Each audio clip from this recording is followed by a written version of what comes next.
How to set up proxies with Ghost Browser. First, go to the dashboard and choose the plan you want to use. Click on Generate a Proxy.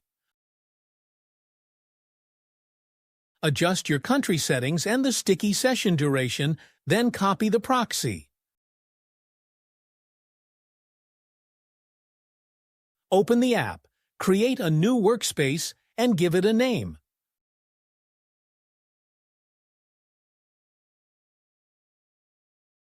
Finally, add the proxy you just copied.